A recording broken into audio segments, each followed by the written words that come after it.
Tous, vous allez bien? Ah, c'est bien. Donc, moi, je m'appelle Jo Cadillon, je suis en charge des partenariats scientifiques, coordination des partenariats scientifiques au sein de la direction de la recherche, coopération et partenariat ici à l'ENA de Meknès. Et donc, j'ai l'honneur d'animer cette table ronde sur la contribution des alumni au développement agricole et rural au Maroc.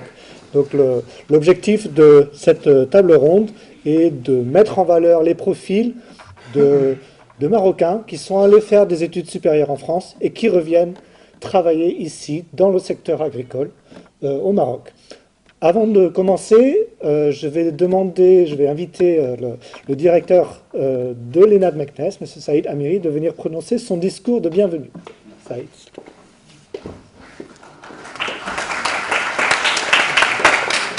Merci beaucoup, cher collègue Joe.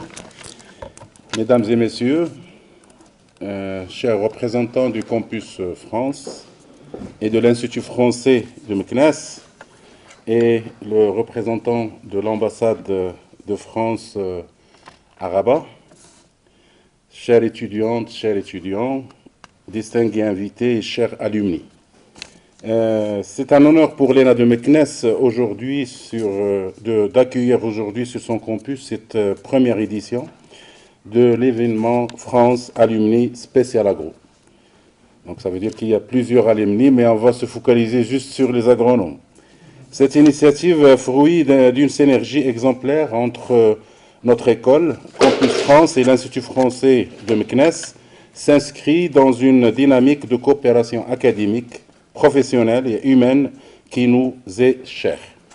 L'agriculture marocaine traverse une transformation structurante entre les impératifs de résilience climatique, la nécessité d'une intensification écologique et les ambitions de la stratégie Génération Green 2020-2030, notre secteur a plus que jamais besoin d'expertise pointue, de regards croisés et de ponts solides entre la formation, la recherche et l'innovation territoriale. C'est précisément dans ce contexte que prend tout son sens dans cette table ronde. Vous êtes quatre, que je connais très bien, alumni qui ont été choisis pour cette première édition et qui vont représenter, je suppose, des milliers de Marocains qui ont choisi la France pour parfaire leur parcours dans les domaines agro. Vous incarnez ce double ancrage l'excellence académique et scientifique française et l'engagement concret au service de développement rural et agricole au Maroc. Votre parcours n'est pas seulement une réussite individuelle, mais c'est un levier de souveraineté alimentaire, un modèle de mobilité réussi et une preuve tangible que la formation à l'étranger, lorsqu'elle est pensée dans une logique de retour et de transfert, devient un véritable accélérateur d'innovation au Maroc. À vous, chers étudiantes, étudiants et jeunes chercheurs qui nous écoutent, cet événement veut aussi adresser un message clair.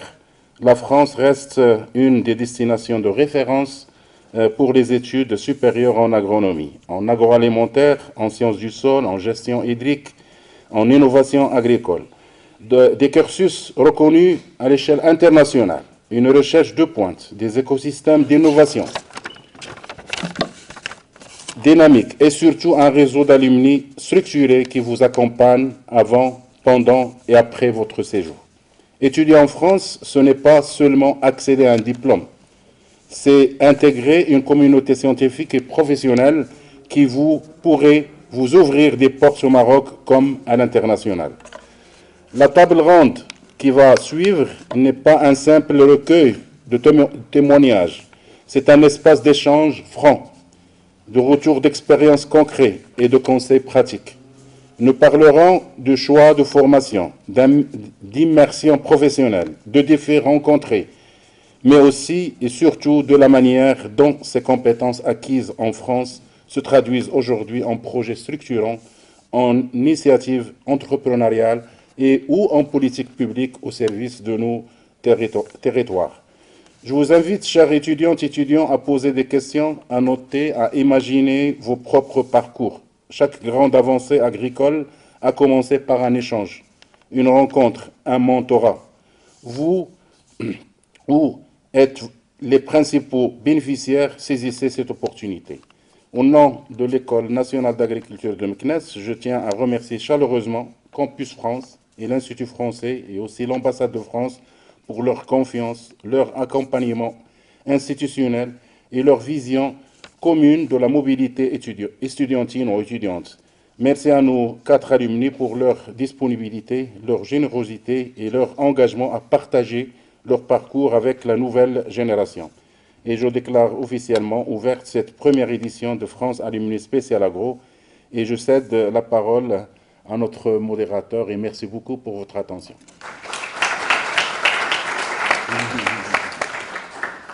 Donc, sans plus tarder, je donne la parole au deuxième intervenant pour le discours, pour la partie française, le conseiller agricole de l'ambassade de France à Rabat, M. Bertrand Vibrèche. Bonjour à tous. Alors, je voudrais commencer par remercier les organisateurs de cette table ronde. Alors, cette table ronde, elle est organisée dans le cadre de la 4e édition des Journées mondiales des alumni, organisée par Campus France. Donc, c'est un événement qui est organisé à l'échelle planétaire par Campus France. Mais c'est vrai que là, c'est la première fois qu'on fait une journée spéciale agro au Maroc.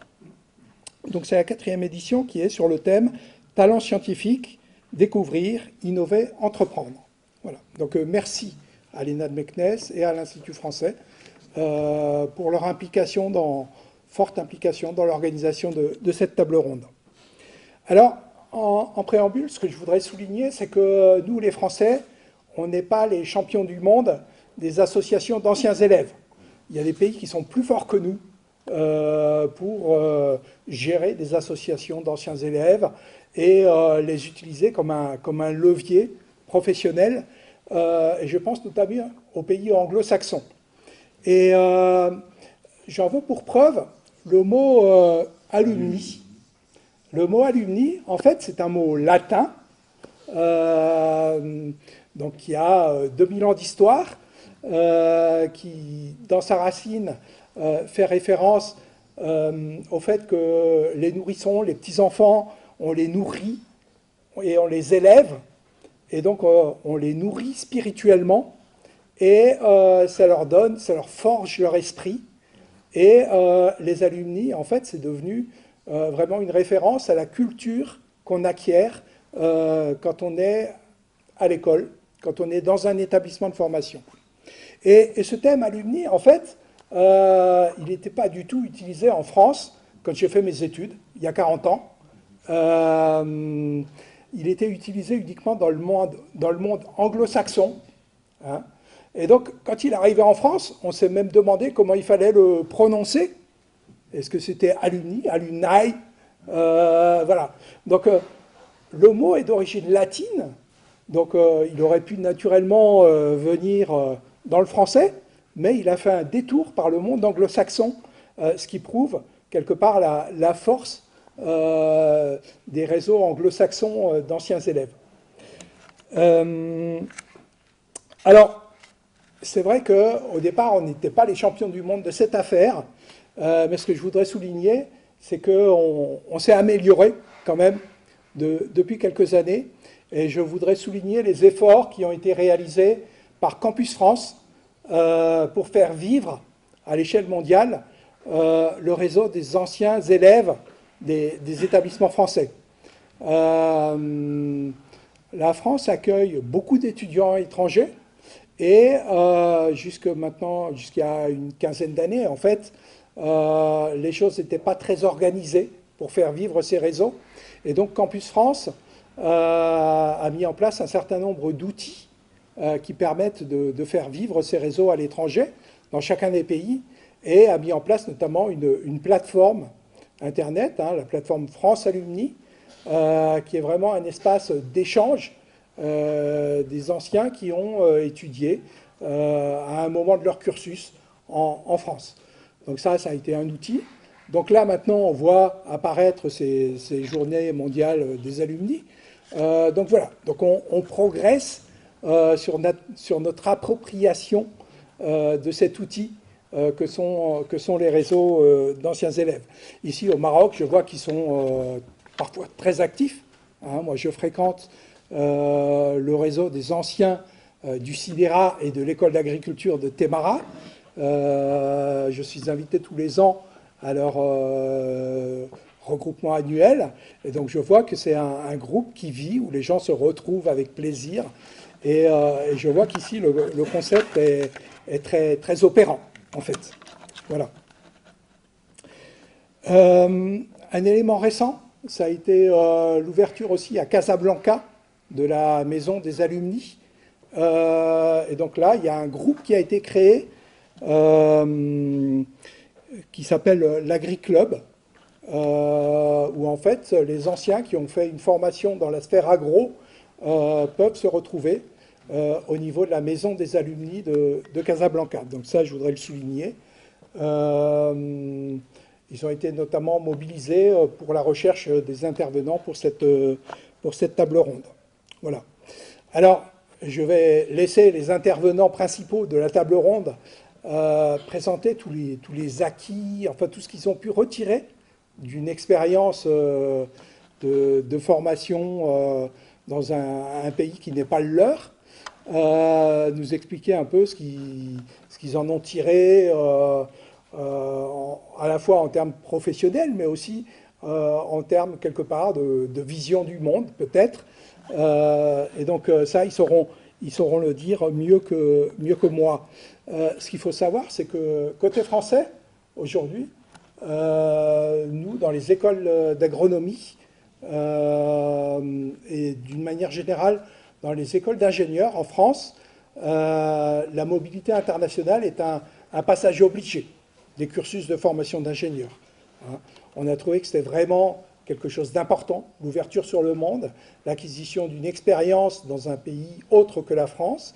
Et donc, c'est aujourd'hui un passage obligé de tous les jeunes qui suivent une formation d'ingénieur en France. Donc ça me paraît important à le souligner. Alors, ça peut prendre des formes très variées. Hein. Ça peut prendre des formes de stages de longue durée, ça peut prendre des formes de visites courtes d'études, ça peut prendre des formes de projets de fin d'études qu'on va faire à l'étranger. Ça peut être des semestres, notamment les semestres qu'on fait dans le cadre du programme Erasmus.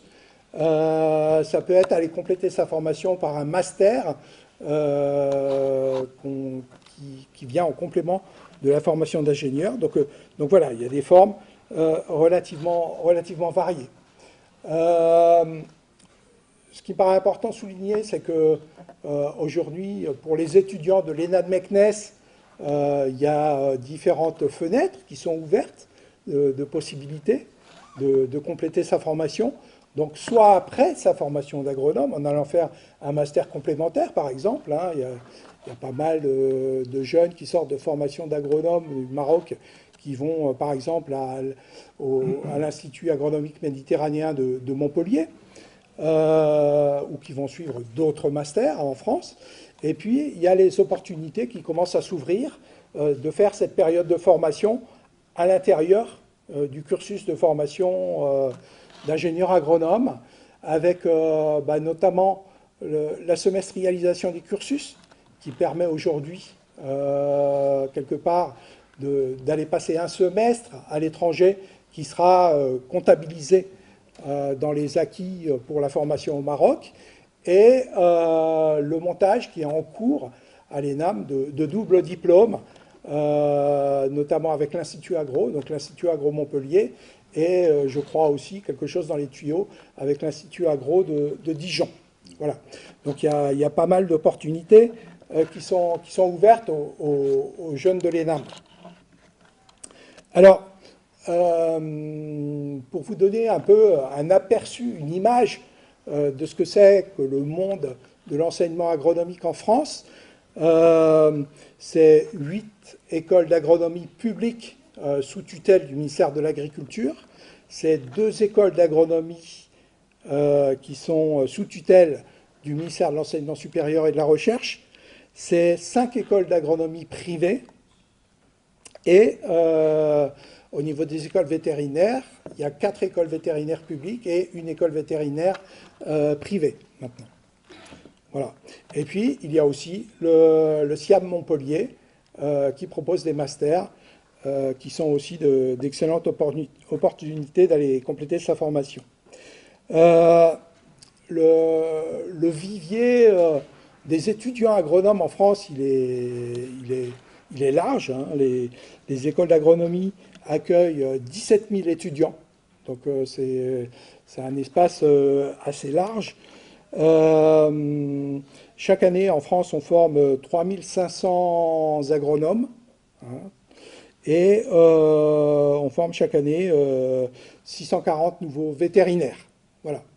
Donc, ce qu'il faut savoir, c'est que dans ce dispositif de formation agronomique et vétérinaire, on accueille chaque année entre 1000 et 1500 étudiants étrangers.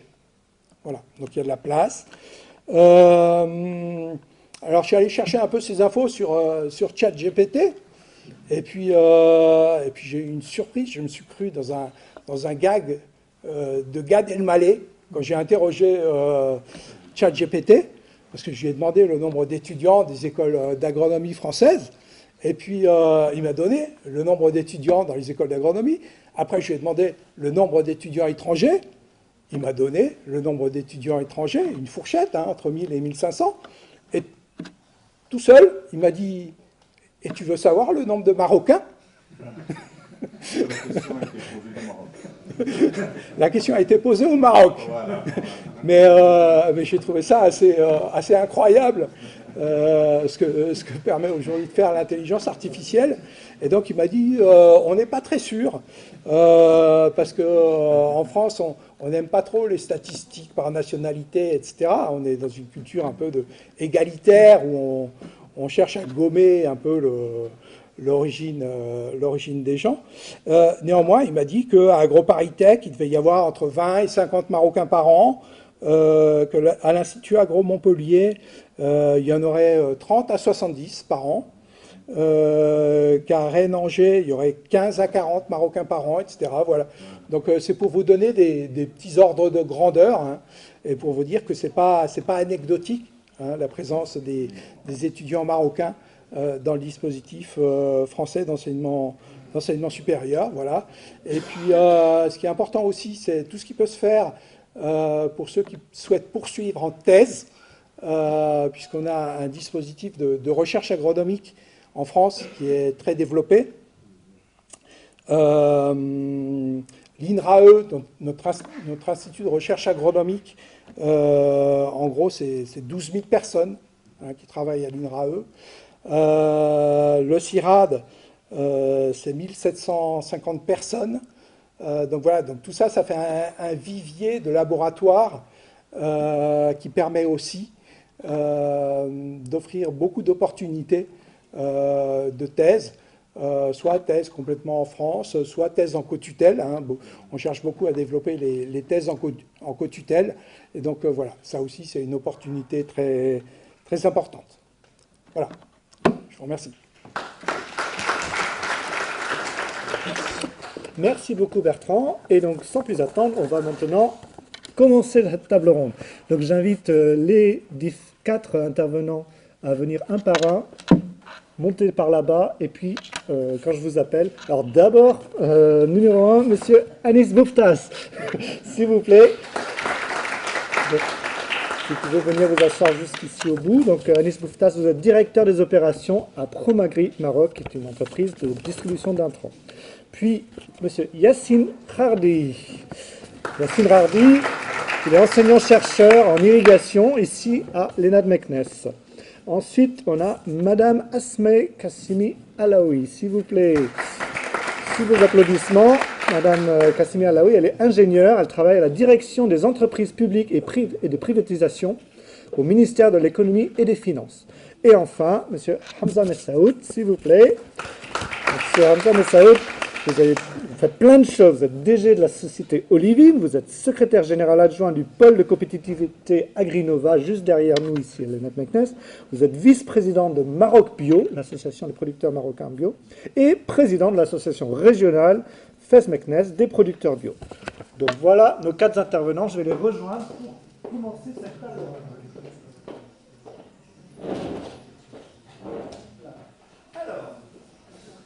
Donc, 4 intervenants. Je vais commencer. Honneur aux dates. Asmae.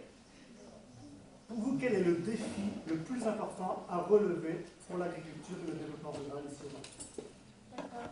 Du coup, je commencerai tout d'abord bonjour à tous et à toutes. Et ce fut un énorme honneur d'être aujourd'hui parmi vous. Je tiendrai tout d'abord à remercier monsieur le directeur, monsieur le directeur adjoint pour leur invitation. Et honnêtement, ça me fait énormément plaisir en fait, de faire mon retour à l'ENA après 4 ans de ma soutenance. Également, je tiendrai à remercier M. Bertrand. J'aimerais bien ne pas oublier quelqu'un, du coup, M. Bertrand, le responsable de Campus France, et l'ambassade de France, ainsi que les représentants de Campus France. Et puis, effectivement, M. Jo et M. Tara, pour leurs échanges et déjà pour l'activité. Et maintenant, je reviendrai à votre question. Et vous avez dit plutôt le défi majeur. Le défi majeur pour le développement agricole et rural ici au Maroc. D'accord. Et même si maintenant je ne travaille pas vraiment au milieu agricole, mais ce que je peux dire sur le défi actuel, excusez-moi, le défi actuel, c'est surtout en fait, je dirais, concilier la sécurité alimentaire peut-être, la préservation des ressources naturelles et en fait l'amélioration des milieux ruraux, notamment dans un contexte qui est marqué par la sécheresse, par le stress hydrique.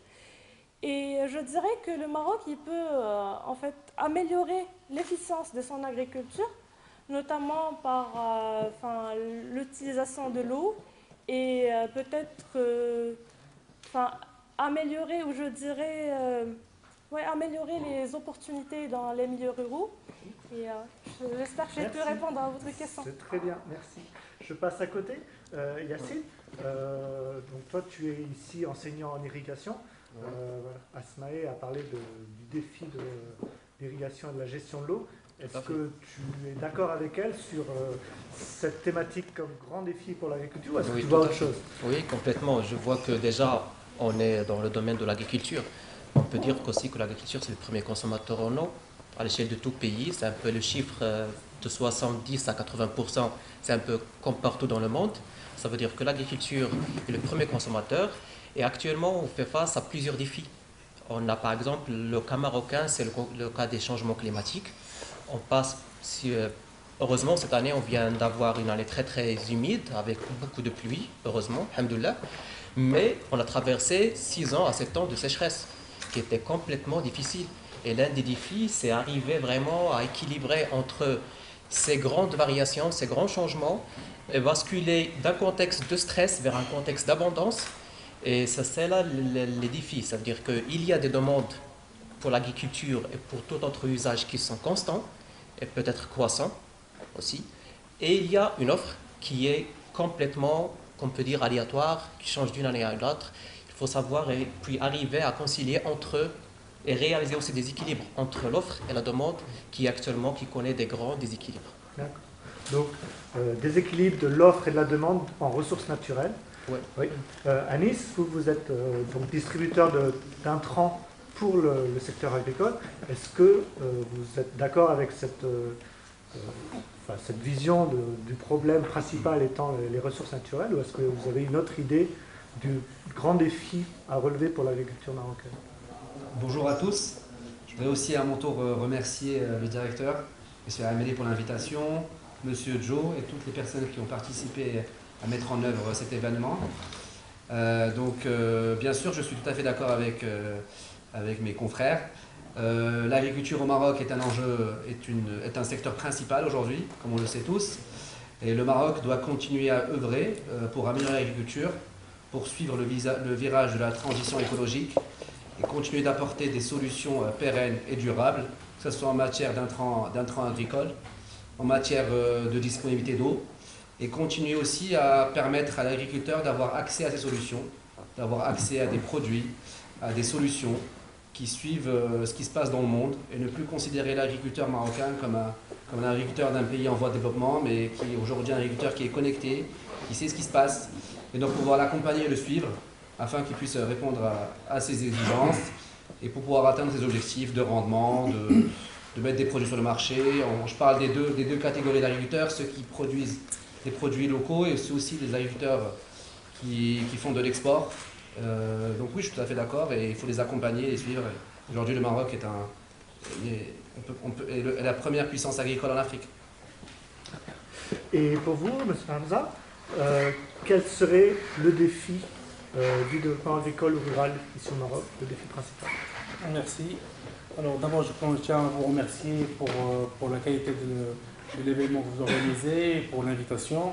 Je remercie Monsieur le Directeur et à travers lui toute l'ENA et le ministère de l'Agriculture, Monsieur Bertrand et l'ambassade et les gens de l'Institut français. Comme ont dit mes collègues, quand on est au Maroc, on parle de l'eau. Il y a le général Lyoté qui a dit il y a très longtemps au Maroc, gouverner c'est pleuvoir. Ça veut dire qu'il faut de l'eau. Aujourd'hui, la sécheresse au Maroc, ce n'est plus exceptionnel, ça devient un problème structurel et structurant au Maroc. S'ajoute à ça aujourd'hui de plus en plus le problème de main-d'œuvre. Aujourd'hui, le grand défi de l'agriculture marocaine et de l'agriculteur marocain, c'est de pouvoir produire avec le moins de ressources possible.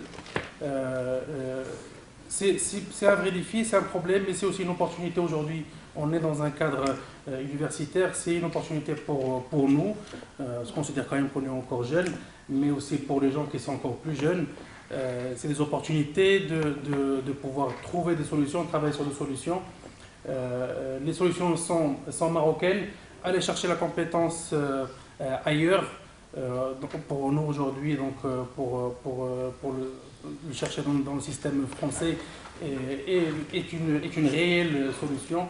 Le transfert de compétences aujourd'hui, c'est même plus nécessaire, c'est plus que nécessaire.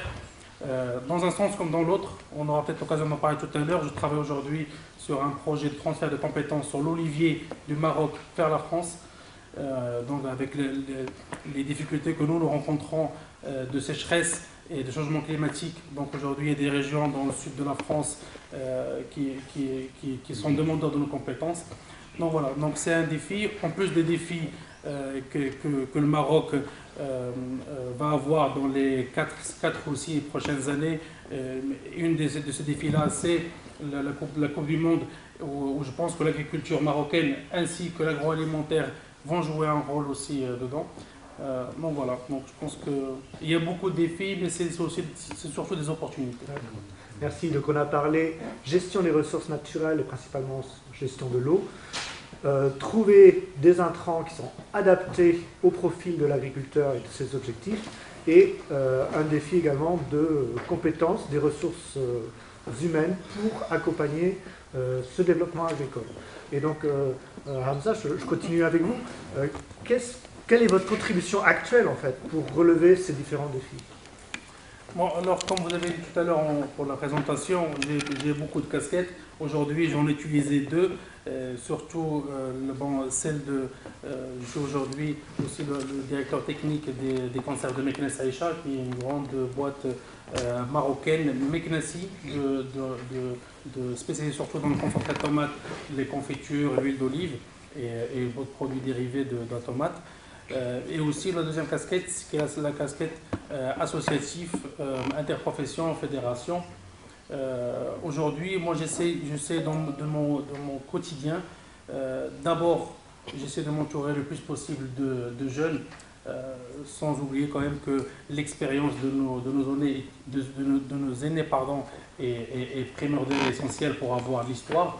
Mais aujourd'hui, impliquer les jeunes et impliquer les nouvelles compétences est nécessaire pour pouvoir s'adapter au changement climatique notamment, mais aussi aux besoins du marché. Et le côté associatif, aujourd'hui je suis très impliqué dans l'Agrinova, qui est un pôle de compétitivité agroalimentaire ici à Meknes.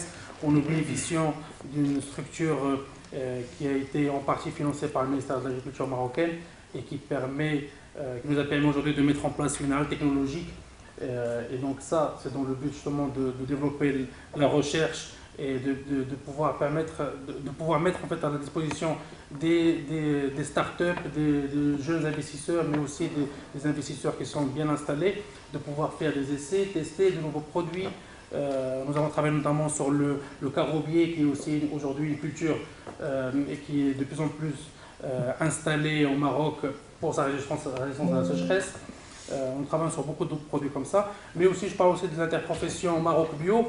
Je sais que dans l'ENA elle-même, il y a aussi un pôle agroécologie qui est en train de se mettre en place et qu'on encourage, même si l'agriculture biologique et l'agroécologie, c'est deux choses différentes, mais le résultat final est le même, c'est de pouvoir préserver nos ressources, les utiliser au mieux possible et surtout permettre à nos agriculteurs de pouvoir rester dans leur agriculture, ce qui est quelque chose qui est primordial, et surtout de plus en plus mieux vivre de cette agriculture-là. Merci. J'en profite pour dire que la spécialisation agroécologie de l'ENA vient d'officialiser le fait qu'elle fait aussi de l'agriculture biologique. Je passe de l'autre côté du panel. Anis, de votre côté, quelle est votre contribution actuelle dans votre profession, enfin dans le cadre de votre professionnel, pour relever les défis de l'agriculture marocaine? Alors donc, comme j'avais dit, donc moi je travaille à Promagri, qui est une société marocaine d'importation et distribution d'intrants agricoles. Donc c'est tout ce qui est produits phytosanitaires et engrais au Maroc. Donc Promagri est une société qui a été créée en 1950, société familiale aujourd'hui. Donc ce qu'on fait depuis de nombreuses années, c'est mettre à la disposition des agriculteurs des produits phytosanitaires. Et pour avoir un produit phytosanitaire au Maroc, il faut avoir une homologation. Il faut l'homologuer auprès de l'ONSA, à Rabat, donc l'organisme sanitaire de sécurité alimentaire. Donc, il faut déposer un dossier. Donc j'explique un peu tout comment ça se passe, un peu pour les produits phyto. Donc aujourd'hui, un agriculteur a besoin d'un produit phytosanitaire. Un agriculteur en conventionnel a besoin d'un produit phytosanitaire pour pouvoir produire ses cultures, donc tomates, carottes, myrtilles, à part s'il est en agriculture biologique. Et bien en agriculture biologique, nous avons besoin de produits homologués en agriculture biologique, tels que le cuivre, le soufre ou autre chose. Donc pour tous ces produits-là, il faut passer par le processus d'homologation auprès de l'ONSA.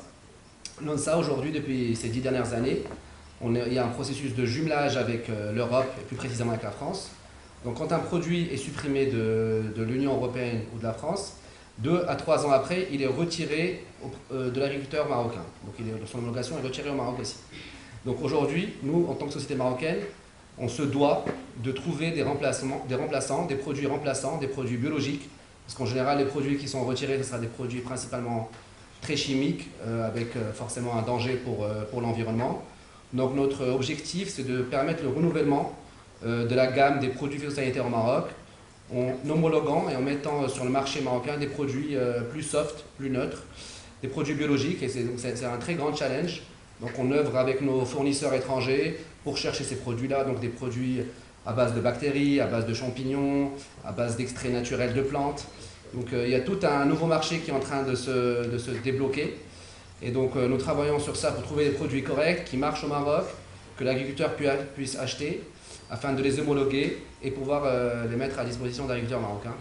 Donc on travaille sur ce renouvellement de gamme, voilà, qui est très challengeant et que d'ailleurs dans 10 ans, je pense que le marché phytosanitaire va complètement être changé et va ressembler davantage à ce qui se passe dans les pays développés européens. Merci. Asmae, vous travaillez maintenant au ministère de l'économie et des finances au Maroc.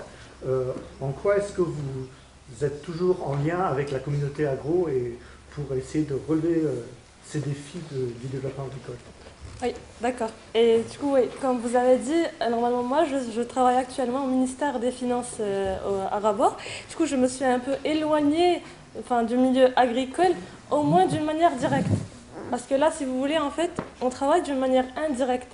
Parce que, en vrai, en fait, l'objectif, ou plutôt, en fait, quand on travaille au ministère, l'objectif, c'est d'améliorer la gouvernance et la mise en place des politiques publiques. Et du coup, quand on dit mise en place des politiques publiques, c'est ce qui pourra aider à relever en fait les défis que vous avez cités auparavant.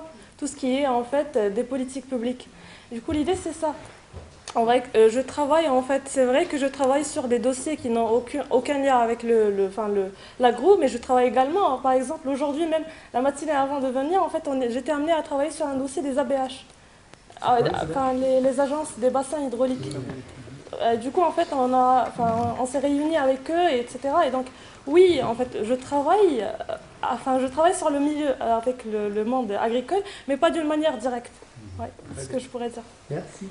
Et toi, Yacine, quelle est ta contribution actuelle, en fait, à tous ces défis? Ouais, en tant qu'enseignant-chercheur, il y a déjà deux tâches, c'est-à-dire d'enseigner et de faire la recherche. Pour le premier volet, tout ce qui est enseignant, déjà, il faut expliquer aux futurs ingénieurs agronomes tous les aspects liés à l'eau. Ça peut commencer déjà de comment l'eau est collectée, comment il est géré, quels sont les ouvrages qui assurent le transport, tout en faisant quelques calculs aussi sur les dimensionnements de ces ouvrages-là. Ça, c'est le premier côté. Et dans ce sens-là, je dispense des cours sur l'hydraulique, sur les aménagements. Comme ça, les étudiants et les futurs ingénieurs agronomes, ils ont des éléments de base pour au moins connaître le contexte et la gestion de l'eau à l'échelle du pays. Ça, d'un premier côté. D'un deuxième côté, le côté recherche. En tant que chercheur, on est amené à comprendre soit d'un côté la gestion de l'eau sur des grandes échelles, notamment l'échelle du bassin versant. On peut aussi aller comprendre les usages de l'eau, les différentes interactions entre les usagers de l'eau. Et en tant que chercheur, on est censé donner notre vision neutre, la plus neutre possible par rapport au contexte, par rapport à ce qui arrive sur terrain. Il y a aussi le côté modélisation, c'est-à-dire pour un peu chiffrer aussi les flux d'eau sur des grandes échelles, sur des petites échelles. On est amené à faire des calculs, des travaux et chiffrer ces éléments-là. Et tout ça dans un objectif de publier des articles scientifiques, de communiquer les travaux de recherche via des communications orales, via des posters, via plusieurs voies de publication de ces travaux. Merci.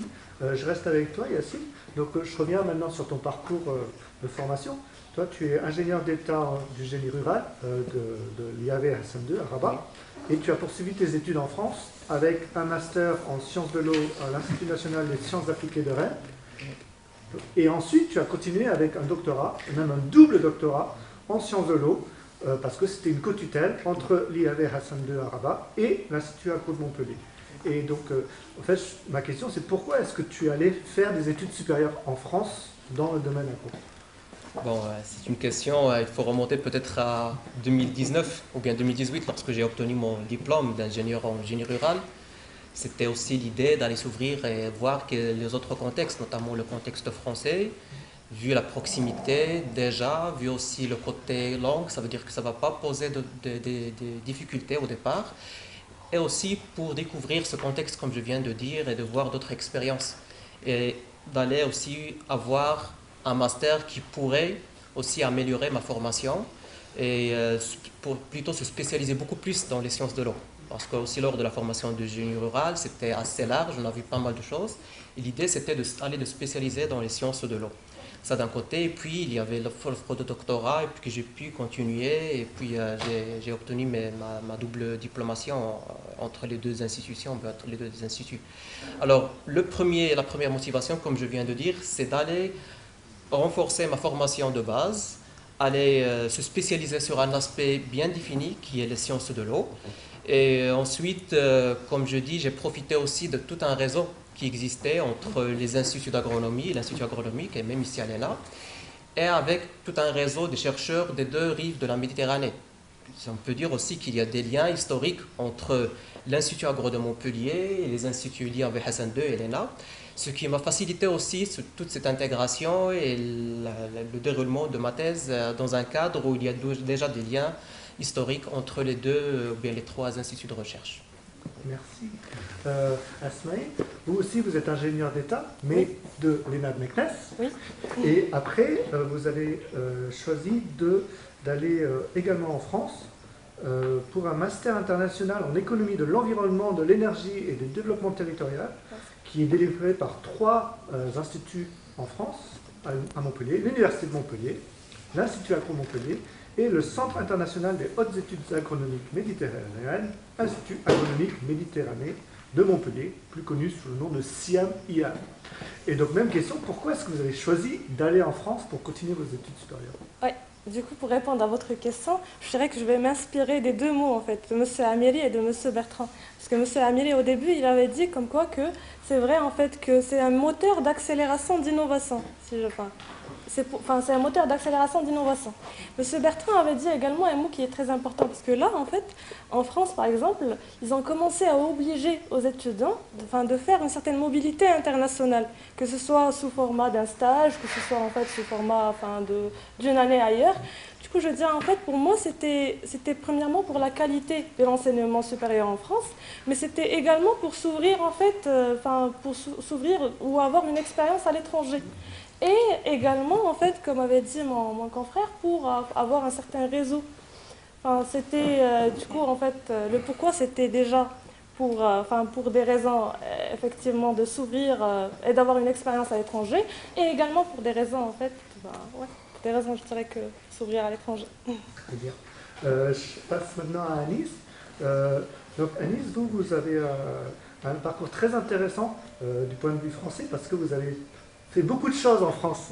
Et donc, notamment, on a relevé que vous avez donc un brevet de technicien supérieur agricole en protection des cultures du lycée professionnel agricole de Carcassonne, qui vous a permis d'entrer ensuite en école d'ingénieur. Et donc, vous êtes diplômé d'ingénieur agronome de l'Institut Agro Dijon. Et vous avez poursuivi ensuite par un master en entrepreneuriat à l'école de commerce EM Lyon. Et donc, la même question pour vous. Pourquoi est-ce que vous avez choisi la France pour faire vos études supérieures? Alors moi, je vais parler un peu plus aux étudiants, même, je ne sais pas où ça va passer la vidéo, à ceux qui passent leur bac et qui ne savent pas vraiment ce qu'ils vont faire. Je vais faire un peu plus d'histoire. Moi, j'ai eu mon bac en 2006 à Casablanca, dans un lycée marocain, un bac marocain. Donc j'avais 17 ans à l'époque, je ne savais pas vraiment ce que je voulais faire. Donc j'avais pas passé, je ne me suis pas préparé à partir en France. À 17 ans, on est encore très jeune. Donc après mon bac, il y a quelque chose que je n'ai pas tout mis dans le CV que je vous ai envoyé, Joe, excusez-moi. Donc j'ai fait un an d'école de commerce à HEM, une école de commerce assez réputée au Maroc, qu'on connaît bien. Donc j'ai fait un an à HEM, mais je n'ai pas continué. Pendant cette année-là, je me suis préparé, je n'étais pas content de l'option, des études de commerce et de gestion. Et là, j'ai compris que je voulais vraiment faire des études scientifiques portées sur l'agriculture, afin justement de travailler aussi dans l'entreprise familiale de ma famille. Donc pendant cette année-là, je me suis préparé à partir en France et j'ai commencé à mettre en tête l'objectif de devenir ingénieur agronome. J'ai commencé à chercher en 2006 et là j'ai trouvé des écoles en prépa intégrée. Donc après l'école HEM, donc je vous raconter l'histoire, hein, ça fait plus de 10 ans. Donc j'ai fait un an à l'école de Purpan, j'ai été pris à l'école de Purpan, qui est une école privée à la Fésia à Toulouse. Donc après cette école-là, donc je suis allé en France, j'ai été pris, j'ai fait un an à Purpan. Malheureusement, je n'ai pas réussi ma première année à Purpan. Pourquoi? Donc choc culturel, je dirais en premier. Après avoir passé 18 ans au Maroc, avec sa famille, être tout seul, j'ai un peu eu du mal. Et s'en est suivi aussi, j'ai fait une école de commerce, donc j'ai un peu perdu mes bases scientifiques. Donc à Purpan, je n'ai pas réussi mon année, mais malgré ça, je n'ai pas baissé les bras. J'ai cherché d'autres solutions, comment continuer. C'est là où j'ai basculé justement en BTS agricole à Carcassonne. Donc où j'ai fait 2 ans à Carcassonne en BTS agricole. J'ai fini major de promo de mon BTS. Après cela, j'ai repassé les concours pour les écoles d'ingénieurs. Et c'est là où j'ai opté pour poursuivre à Dijon pendant 3 ans. Donc moi, pour répondre à votre question, pourquoi la France? La France, j'ai pas honte à le dire, aujourd'hui pour faire une école d'ingénieur au Maroc, il faut avoir une très très bonne moyenne qui dépasse les 15-16 de moyenne, je ne sais plus à quel niveau on est aujourd'hui. Moi j'ai eu un bac avec une mention assez bien, donc j'ai cherché des solutions. Donc en France on peut faire des BTS, il existe des passerelles pour faire l'école d'ingénieur. Même à l'école, des écoles privées comme Purpan, on peut passer le concours, même avec une mention assez bien. Donc j'ai été pris, j'ai préparé mon concours. Donc c'est pour ça que j'ai choisi la France en premier lieu pour poursuivre mes études et atteindre mon objectif. Après cela, je suis tombé amoureux de la France.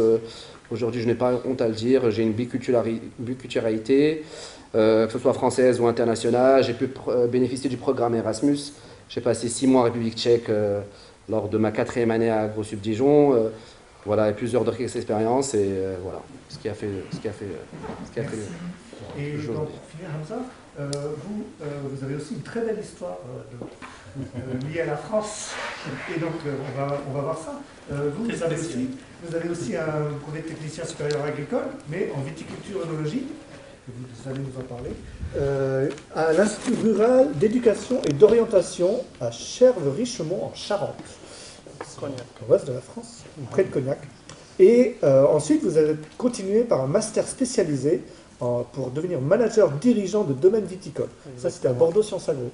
Et donc, pourquoi est-ce que vous avez choisi la France pour continuer vos études? Moi, je peux dire vraiment que j'ai choisi la France. Parce qu'en fait, je vais essayer de raconter l'histoire brièvement, même si c'est compliqué. Moi, je suis parti en juin 2007 en vacances chez des amis pépiniéristes viticoles en Charente. Voilà. Et donc le mois de juin, il fait beau, on est à l'extérieur. Je suis tombé amoureux de la vigne. Voilà. De la vigne de cuve pour faire le cognac. À l'époque, donc j'étais en première année bac au Maroc. Donc j'étais à un lycée public à Témara. J'ai suivi tout mon cursus en fait scolaire à Témara et Rabat pendant 2 ans. Mais j'étais essentiellement à Témara dans le service, dans l'école publique. Et donc j'ai pris la décision de revenir au Maroc, passer mon permis et repartir en France et m'inscrire dans une école. Donc c'est ce que j'ai fait. Donc évidemment j'ai commencé par un bac professionnel vigne et vin que j'ai eu en 2009, si je ne me trompe pas, en 2009, ouais.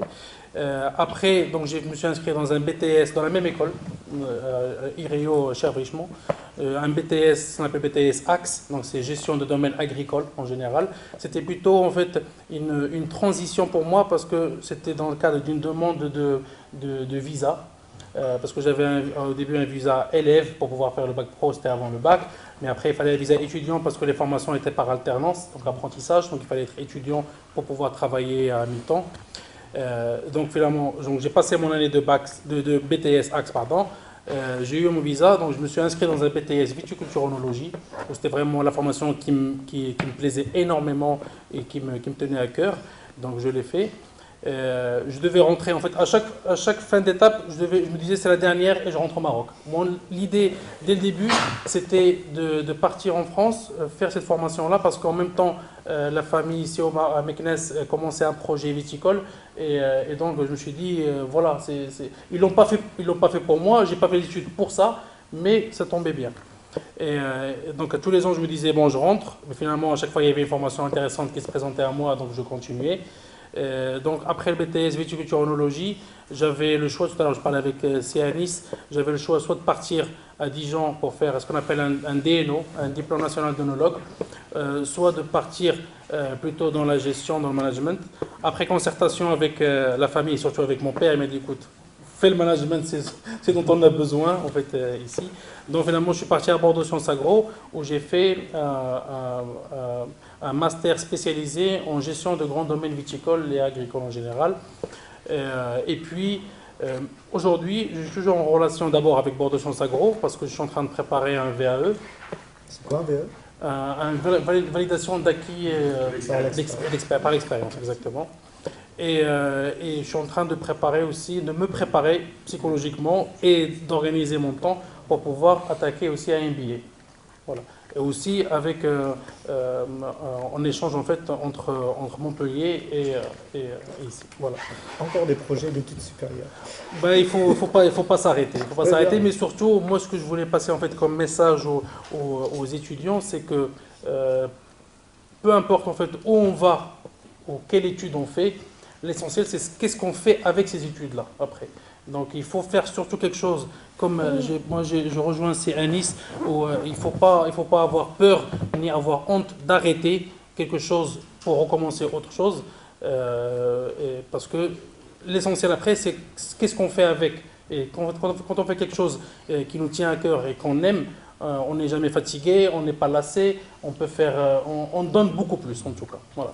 Donc c'est mon conseil. Faites ce que vous aimez. Surtout. Et donc qu'est-ce que vous a apporté votre séjour et vos études en France utile pour ce que vous faites actuellement? J'allais parler de rigueur, mais ça je l'avais déjà à la maison. Mais alors sincèrement, ce qui m'apporte encore aujourd'hui, parce que ça fait quand même maintenant 12 ans que je suis rentré au Maroc. c'est surtout les relations humaines. À titre d'exemple, j'ai lancé, notre société a lancé un projet de construction d'une unité de vinification, de production de vin dans la région de Meknès, donc par Arras-Géré. En fait, donc je me suis occupé de A à Z, de l'achat de terrain jusqu'à la construction et aujourd'hui même encore à la gestion de la société et la fabrication du vin. À part, donc maintenant, cette activité-là représente 40 à 50% de mon activité quotidienne, mais c'est quand même quelque chose c'est mon métier de base. Et pour l'anecdote, quand j'ai commencé ce projet-là en 2014, donc la construction, la première vinification, c'était en 2016. Il y a 5 de mes amis en France, de ma promo, quand j'étais à Charles-Richemont, qui, au pied levé, je les ai appelés, je leur ai dit, écoute, j'ai une équipe jeune qui n'a jamais travaillé dans une cave. Moi-même, donc c'est énorme donc, pour se lancer. Ils ont pris des billets d'avion, ils sont venus pour donner un coup de main, pour lancer le projet. Ils sont restés pendant 15 jours. Donc c'était très intense. Mais voilà, donc c'est des relations humaines, c'est aussi une compétence parce que quand on parle surtout du secteur de la vigne et du vin, la France c'est quand même une référence internationale. Donc voilà, donc c'est quand même quelque chose de très important. Et puis même au-delà de mes amis et collègues en fait des formations que j'ai faites, j'ai même gardé beaucoup de relations avec mes professeurs, en fait, que ce soit à l'IRIO de Charles-Richemont ou à Bordeaux Sciences Agro. Donc ils m'ont rendu visite, que j'avais besoin de leur expertise à plusieurs reprises dans la vigne et dans le vin et dans l'agriculture en général, donc ils étaient là aussi. Donc voilà, donc c'est une richesse quand même qui est très importante pour le travail au Maroc. Un capital humain en plus. Ouais. Et vous, Esmaïl, qu'est-ce que vous a apporté vos études en France pour ce que vous faites aujourd'hui? Oui. Alors, déjà, mon expérience en France, ou mon expérience avec la France a débuté en 2018 dans le cadre du stage 250 qu'organisait l'École nationale d'agriculture de Meknès. Du coup, en fait, la première fois quand je suis partie en France, en fait, c'était dans le cadre d'un stage chez une famille d'accueil en Normandie. Et rester 1 mois et demi chez une famille d'accueil française, en fait, dans le cadre du stage qui était en relation avec les rosacées à pépins et enfin, tout ce qui est... Mais ce que j'ai acquis, c'était plus que du technique, mais également en fait c'était du relationnel. Et je dirais en fait que le relationnel c'est ce qui compte après, parce que comme avait dit mon confrère, en fait c'est vrai qu'on peut approfondir grâce à un master international. C'est vrai qu'on va acquérir en fait, on va approfondir, je dirais, les acquis pédagogiques qu'on a déjà eu au cours de notre formation. Mais le plus important c'est le relationnel et également avoir un esprit d'analyse. D'accord. Encore du relationnel, esprit didactique. Et pour toi, Yassine, qu'est-ce que tu as... Sur certains points, je rejoins mes confrères. Tout ce qui est ouverture, tout ce qui est partage et tout ce qui est relations humaines. Mais il ne faut pas aussi négliger côté technique des choses, côté apprentissage. D'un côté, il ne faut pas dire, je dirais absolument qu'on a eu des formations aussi assez robustes au Maroc. Ça n'empêche d'aller aussi voir qu'est-ce qui se passe ailleurs et de voir aussi la formation et de croiser aussi les regards d'autres chercheurs qui travaillent sur plusieurs contextes. Ça permet aussi d'avoir cette vision d'ensemble. Parce que parfois, on parle que du contexte marocain, on dit qu'on est en train de vivre des problèmes tout seul, mais on se rend compte que ce sont des problèmes assez vastes qui sont aussi universels de raréfaction de la ressource et tout, avec des similarités, avec des différences par rapport à d'autres contextes. Mais voilà, l'objectif aussi, c'est d'avoir cette vue d'ensemble et de voir aussi l'autre vision des autres chercheurs qui travaillent sur plusieurs contextes. Et au-delà de tout ça, il y a tous des liens humains, des réseaux aussi, parce qu'en tant que chercheur, on ne peut pas travailler tout seul. Et on est amené à travailler à l'international, avec plusieurs pays, plusieurs contextes, et d'où l'intérêt de cette ouverture-là sur le contexte français, qui peut être aussi une ouverture vers d'autres contextes. Ouais, merci. Ouverture en termes d'horizon, relationnel, mais aussi approche pédagogique différente, approche scientifique parfois complémentaire. Merci. Et pour vous, Anis, qu'est-ce que vous a apporté vos études? Je peux reprendre ce que m'ont dit mes confrères. Bien sûr, l'ouverture internationale, ouverture d'esprit aussi, je dirais. Quand on part vivre à l'étranger, dans un nouveau pays, avec de nouveaux codes, on apprend à compter sur soi, on apprend une nouvelle façon de réfléchir, on est confronté à soi-même. Donc prise de recul, on apprend de nouvelles choses. Et puis la France reste une terre d'accueil, quoi qu'on dise. Donc non, c'était très belle expérience, très belle. Comme on dit quand on est étudiant, il faut savoir que c'est l'une des plus belles années de nos vies, il faut le savoir. Donc on rencontre des gens géniaux, avec qui on garde contact, donc lien humain, absolument. Après, oui, je ne vais pas reprendre pédagogiquement, oui, aujourd'hui on fait de très belles choses au Maroc, donc je ne dirais pas qu'il y a d'autres choses meilleures en France qu'ici, mais en tout cas une ouverture et une évolution très intéressante, et qui nous permet de grandir d'une façon différente et tout aussi bien. Très bien. Donc ouverture de soi aussi. Oui. Je vais vous demander tous d'applaudir nos intervenants, s'il vous plaît. Et on a quelques minutes pour un échange avec la salle, donc à vous de poser des questions. Ils sont là pour ça. Si vous avez des questions sur comment faire des études en France, ou qu'est-ce qu'ils ont vécu, est-ce qu'ils ont des conseils, ou peut-être sur ce qu'ils font maintenant, peut-être que c'est ça qui vous intéresse plus, la salle, la parole est à vous. Levez la main si vous voulez. Ici. Oui, là-bas, s'il vous plaît. Parlez fort. D'abord, je suis Denisson. Ma question est à propos des particularités du marché agricole marocain et français. Est-ce qu'il n'y a pas un problème à propos de l'adaptation après les études en France, ici au Maroc? D'accord. Après avoir étudié en France, est-ce qu'on est toujours adapté au marché du travail marocain? Alors, c'est une très très bonne question parce que quand je suis rentré en 2014, en fait, quand on part aux études en France, à chaque fois qu'on revient au Maroc en vacances, on essaie de voir qu'est-ce qu'on a étudié en France, est-ce que ça s'applique pas, et généralement on se dit, dès que je vais revenir, je vais faire changer ça, je vais faire comme ce que j'ai vu dans mon stage, dans ça, donc voilà. En tout cas pour moi, quand on fait ses études en France, dans l'agriculture spécifiquement, c'est qu'il ne faut pas s'attendre à appliquer les mêmes choses. Pas du tout, parce qu'on a, quand on parle de terroir, le terroir, il y a beaucoup de choses dedans. Il y a le sol, il y a le climat, il y a l'humain. L'humain est très très important. Il y a la façon de faire les choses. Titre d'exemple, quand on parle en France de travailler l'interrang entre les lignes, en France c'est beaucoup d'enherbement, ici on travaille beaucoup le sol parce qu'on a d'autres contraintes. Mais par contre, étudier en France et pouvoir faire des stages dans des domaines en France, domaines agricoles en général, ça permet de développer un esprit critique. Et ça permet aussi de pouvoir adapter les choses différemment. Donc, c'est pas facile, mais c'est très enrichissant au contraire. Il ne faut pas avoir peur de ça, au contraire. En fait, quand on fait des études à l'étranger, en France ou ailleurs d'ailleurs, mais là aujourd'hui on parle de le faire en France, c'est d'abord, on emmagasine des informations, mais surtout on développe un esprit critique et un esprit d'adaptation. Donc c'est quelque chose de très très important après dans le milieu professionnel au Maroc. Donc, il faut compter un temps d'adaptation dans les deux sens. Si vous allez en France, il faudra compter 1 an à 2 ans pour s'adapter. Et quand vous reviendrez au Maroc, ça sera un peu pareil. Il faudra compter 1 an ou 2 ans pour s'adapter. Et ce qui viendra après, ce ne sera que meilleur. Parce que vous allez pouvoir vous adapter et être encore meilleur que ce que vous étiez avant, parce que vous aurez une double compétence. Si je peux me permettre, c'était 1 ou 2 ans. Notre époque, les TikTok n'étaient pas aussi bien développés. Aujourd'hui, en 3-4 mois, c'est bon. Hein. Tout est beaucoup plus rapide. Est-ce qu'il y a une autre question? Oui. Alors moi, je ne suis pas du tout du domaine, mais je suis là en tant que... Mais on va vous présenter parce que c'est très important. Donnez-vous s'il vous plaît.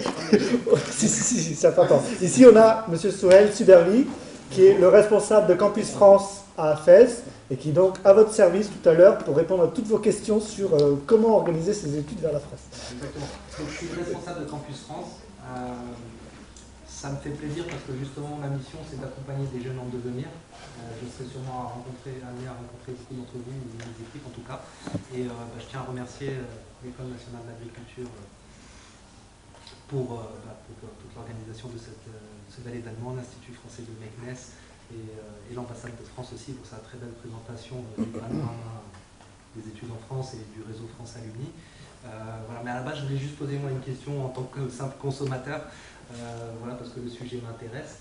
Mais en tout cas, juste pour le rappeler, puisque j'ai l'occasion maintenant de le faire, on est vraiment là pour vous accompagner. Donc moi, c'est vraiment de vous accompagner pour ce projet d'étude. Et je pense que vous l'avez très bien compris et très bien présenté, que c'est un projet d'étude, c'est quelque chose qui se construit. Donc c'est pas quelque chose qui survient du jour au lendemain, et ça demande justement une réflexion qui peut prendre, on peut s'engager vers un chemin puis un autre, et qui peut prendre plusieurs années parfois. Et ce qui est important, c'est justement de bien réfléchir à ce qu'on veut faire, parce qu'un diplôme, c'est important, mais c'est surtout pour faire quelque chose de votre vie, et c'est ce qui est le plus important. Et je suis très content d'assister à cette journée, parce que justement, j'ai l'occasion de rencontrer un peu la finalité de mon travail du quotidien, puisque moi, c'est de vous accompagner à partir, et puis c'est agréable de voir des gens qui sont revenus aider à développer justement le Maroc, et avoir tiré parti de cette opportunité d'aller justement confronter les visions, les cultures, et obtenir des spécialisations en France. Alors voilà, ma question en tant que consommateur, moi, c'est par rapport à tout ce qui est pesticides. J'ai l'impression d'avoir des experts ici, et je vois et j'entends souvent parler d'alertes de l'eau qui sont bloquées en Espagne, en France, tel produit, suite à justement des taux de pesticides qui sont trop importants. Et ces alertes-là, on les entend très peu sur le marché local. Est-ce que, voilà, c'est parce que les normes sont différentes, parce que, pour toute autre raison, est-ce que justement, puisque demain on sera amené par rapport aux produits phytosanitaires, si j'ai bien compris, à être sur de nouvelles normes, voilà, est-ce qu'on doit s'inquiéter, est-ce que en tant que consommateur tout est bien régulé, surveillé, ou c'est, bon, je ne sais pas, la question est ouverte. Anis, vous voulez tenter une réponse? C'est du protectionnisme caché. Sinon, c'est toujours mieux d'avoir son potager le soir. Hamza, vous êtes engagé dans la partie biologique. Alors, comment est-ce que vous répondez à cette question? Pour rejoindre un petit peu Anis, c'est aussi il y a une connotation un peu politique. Enfin, c'est pas votre question, mais le sujet. Non, mais le sujet, parce que c'est quand même un moyen de négociation, on va dire, et de pression un peu politique, géologique, mais on ne parlera pas de ça. Aujourd'hui, en tout cas, moi, personnellement, je ne suis pas sur le marché de la vente directe, ou plutôt sur la transformation. Donc, nous-mêmes, nous avons notre propre exigence, d'abord, sur les résidus de pesticides. Je parle des conserves de Meknes Aïcha. Donc, nous avons un laboratoire qui est certifié COFRAC. Nous avons beaucoup de choses qui sont mises en place. Nous avons responsable qualité, traçabilité. Donc, on fait beaucoup de choses. D'abord, en notre domaine, parce qu'on est, pour un titre d'information, on est à Aïcha aujourd'hui et à 98% autosuffisante en production. C'est-à-dire que nos 4000 hectares qu'on exploitons nous permettent de faire nos produits, que ce soit le concentré de tomates, mais les concentrés de tomates ne rentrent pas dans les 4000 hectares parce que c'est de l'agrégation, un programme d'agrégation avec les agriculteurs de la région de l'Arab, mais on les contrôle tout aussi bien que nos propres domaines. Par contre, après, au niveau du Maroc et sur le marché du frais, il y a des services sanitaires qui sont aujourd'hui l'ONSA. Alors, quels sont les moyens qui leur sont donnés pour pouvoir ces contrôles-là? Je ne les connais pas, et je suis sûr qu'il leur en faut encore plus de moyens. Il y a tous les produits aujourd'hui, il y a ce qu'on appelle la DAR, et le délai avant récolte, où généralement les agriculteurs se tiennent quand même à les respecter, parce que c'est quand même quelque chose de très important.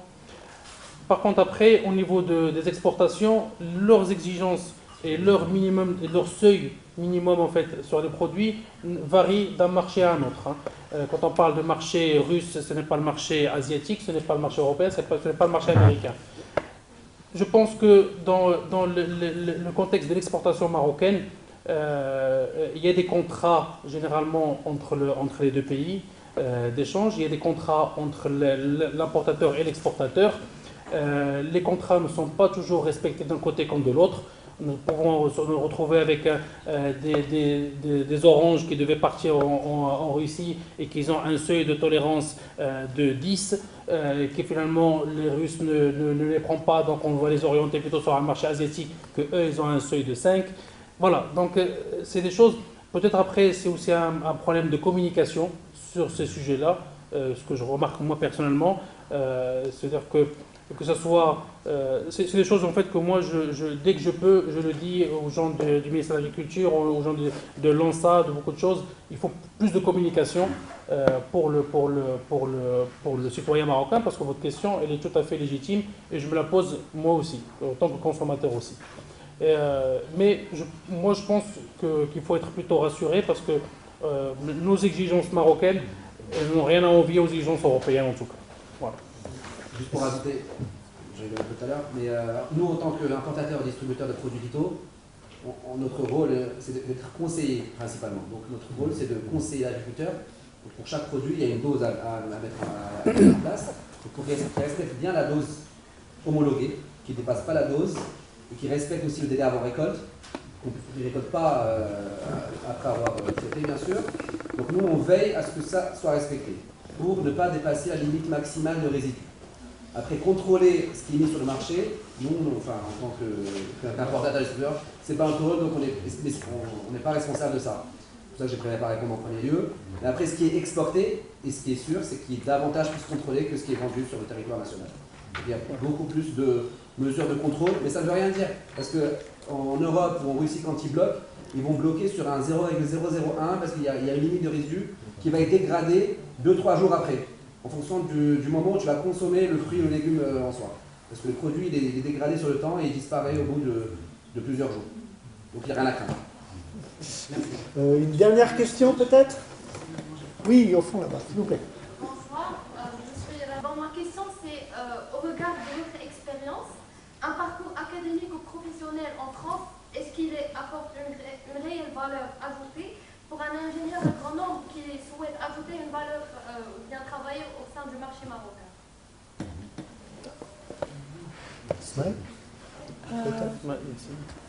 Oui, si vous voulez.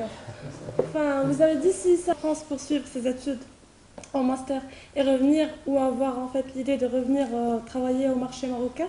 En fait, vous pourriez par la suite, si vous poursuivez vos études et vous revenez, c'est sûr en fait que, comme j'avais dit, que vous approfondissez déjà vos acquis pédagogiques, mais également en fait un esprit d'analyse.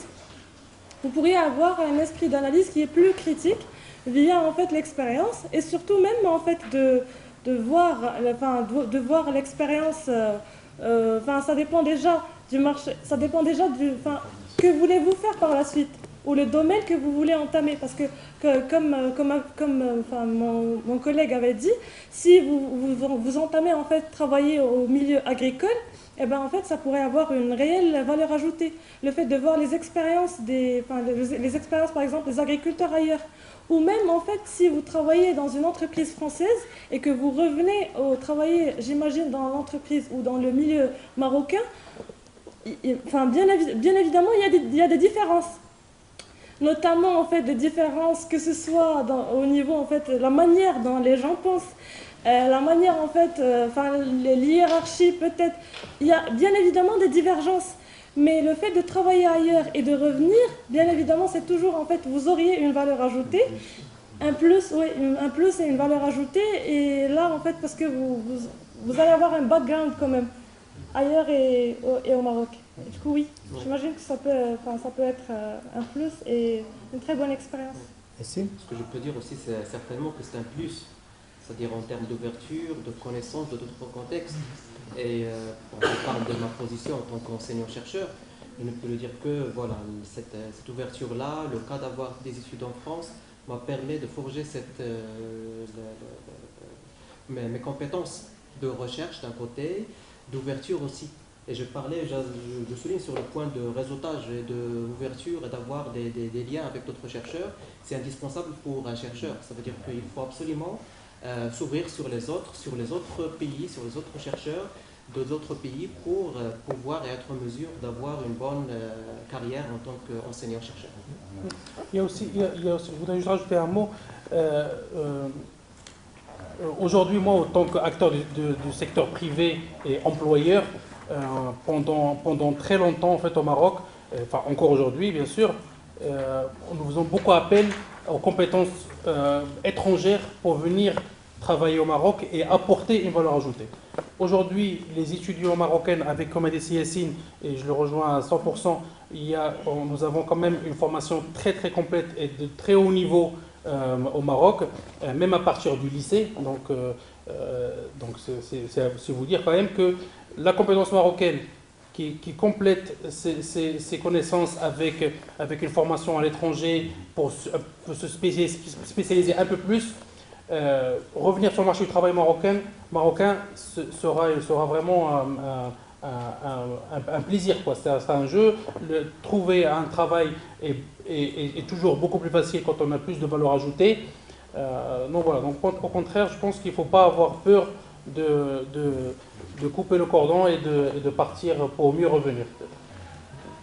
Merci. Sur ce, je vais clore cette table ronde parce qu'on a déjà passé le délai, mais vous n'avez rien perdu ici dans la salle parce que vous pouvez encore discuter avec nos 4 intervenants pendant le cocktail qui nous attend juste à l'extérieur. Je voulais vous remercier à nouveau, Anis, Yassine, Asmae et Hamza, pour votre partage d'extérieur. Merci à eux.